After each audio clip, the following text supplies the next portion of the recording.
Agora vamos ao quadro Direto de Brasília. Agora, no Troca de Ideias, direto de Brasília. Conversando com o assessor parlamentar Douglas Sandri, que, olha, não tá fácil a questão do preço dos combustíveis, tem sido o principal assunto na economia e também na política. Tanto é que foi sancionada a nova forma de cobrança do ICMS sobre os combustíveis, tem preocupação sobre a interferência do governo na Petrobras. E aí, Douglas, conta pra gente os bastidores. Bom dia. Bom dia, Nicolas. Bom dia, Rita. Bom dia, claro, o nosso ouvinte da Rádio Independente, também aqueles que nos acompanham pelas redes sociais.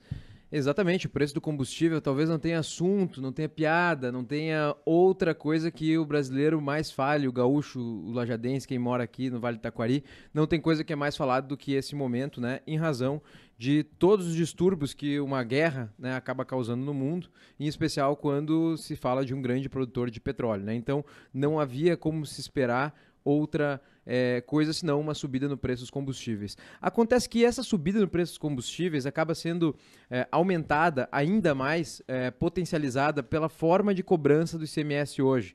É uma forma bem estranha como o Brasil cobra tributos sobre o consumo, em especial no ICMS.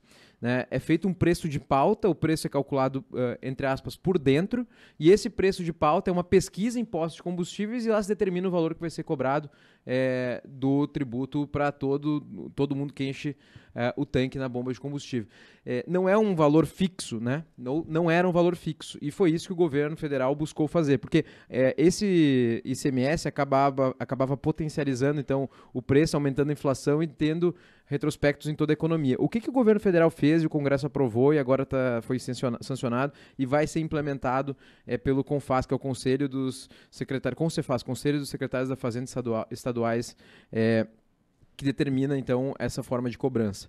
Antes, essa formação do preço de pauta, essa pesquisa, etc., era feita quase que diariamente, ou de semana a semana, de tempo em tempo. Agora não, vai ser feita uma avaliação anual, né, do preço dos combustíveis, uma média do que foi, e não vai mais ser cobrado com uma proporção do valor, mas sim uma proporção fixa, um valor fixo por litro do combustível. Então, o valor vai ser muito mais previsível para o consumidor.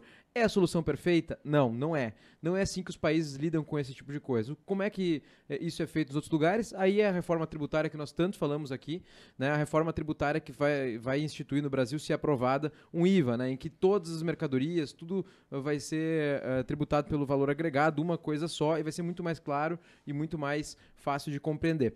Então, a tributação do combustível deu uma melhorada? Vai dar uma melhorada porque tira aquilo que a gente chama de discricionalidade. Hoje, no Brasil, está na mão dos fiscais dizer quanto nós pagamos de impostos. E isso não está certo, isso não é bom.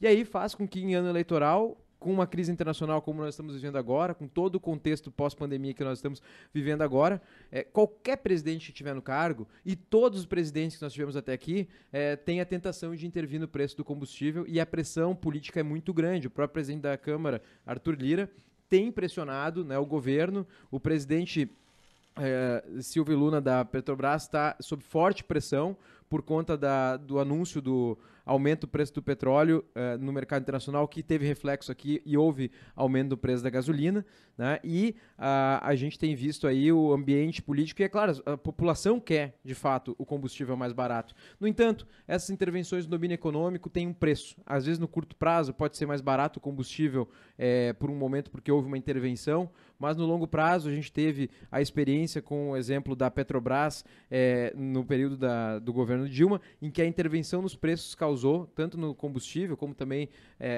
em outros preços administrados, como na energia elétrica, causou grande crise, maior que a crise da pandemia. Então, uma intervenção no domínio econômico pode trazer uma boa notícia a curto prazo de um preço mais barato para o consumidor ou uma subida menor ao preço do consumidor, mas o preço a pagar, o preço do litro amanhã ou depois pode ser muito mais alto.